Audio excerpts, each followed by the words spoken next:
Thomas's arrival. It was a warm summer's evening on the West Somerset Railway, and Thomas the Tank Engine was waiting at Dunster Station. He and Sir Topham Hatt had been invited to visit the railway and were on their way to Minehead for a big welcome. "I can't wait to get to Minehead Station and meet everyone," said Thomas excitedly. "You said you had a friend that worked on this railway, didn't you, sir?" "Yes, Thomas, I have," replied Sir Topham Hatt. "Mr. Peters and I have been friends for a long time, and I'm sure you'll get to meet him once we reach Minehead. And I know he's very keen to finally meet you, especially after I told him how useful you are." "Thank you, sir," puffed Thomas proudly. "Although I do hope my branch line back on Sodor will be all right without me. I'm sure my passengers will miss their regular train rides." "I'm sure your passengers will be fine, Thomas. There's no need to worry about your branch line," chuckled Sir Topham Hatt. "I've arranged for Percy and Toby to look after it while you're away. Bertie said he'll lend a hand too." Thomas smiled, thinking about his friends back home. "Right then," he continued, "let's get going. We don't want to keep everyone waiting." And with that, Sir Topham Hatt walked down the platform and climbed aboard Annie. "Yes, sir," peeped Thomas. "Minehead, here we come."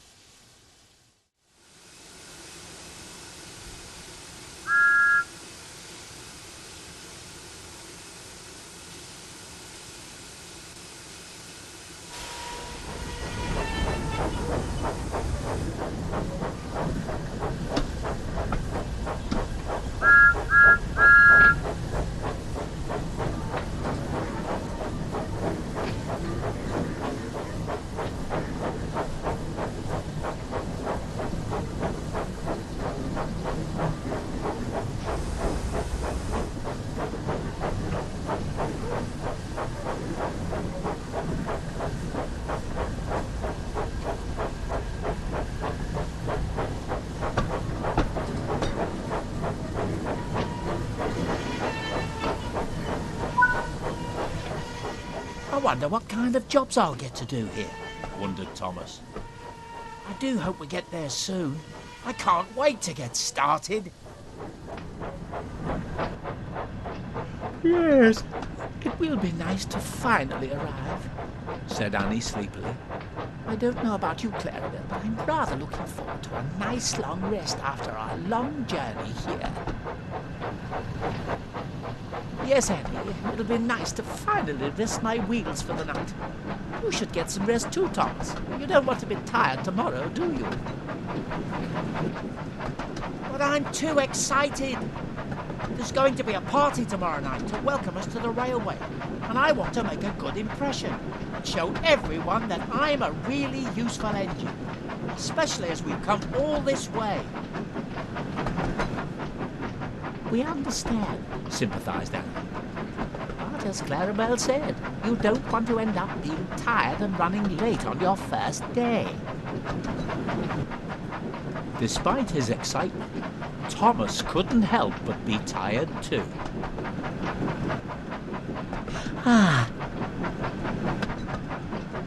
"It sounds like we're not the only ones who need to rest their wheels," laughed Clarabel. "Well, I suppose I am a little tired," he said wearily. "And a good night's rest would be nice before we start work in the morning." The three friends continued their journey towards Minehead, and it wasn't long before they were nearing the station.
Thomas's train pulled into the station, he looked around and noticed a smartly dressed man standing on the platform. He wondered if this was Sir Topham Hatt's friend, when the man stepped forward and introduced himself. "Hello, and welcome to the West Somerset Railway. You must be Thomas, the famous tank engine I've heard all about. It's great to finally meet you. My name is Mr. Peters, and I must say it's a pleasure to have you here." "Thank you, sir," puffed Thomas. "I'm excited that we have been given the chance to come and visit your railway, and I can't wait to get started."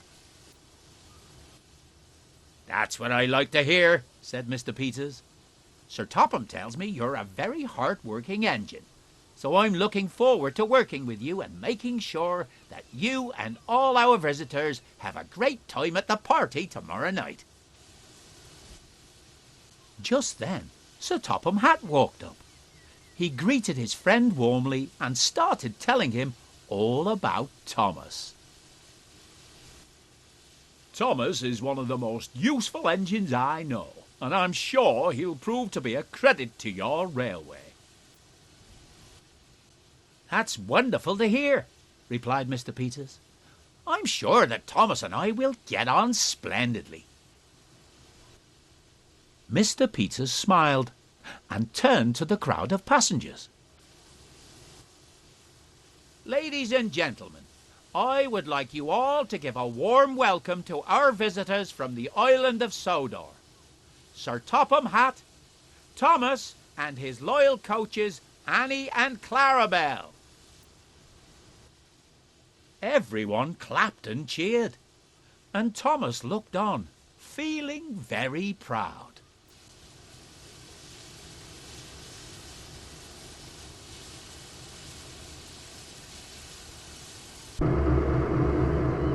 But no one noticed that a familiar diesel engine was watching them from afar.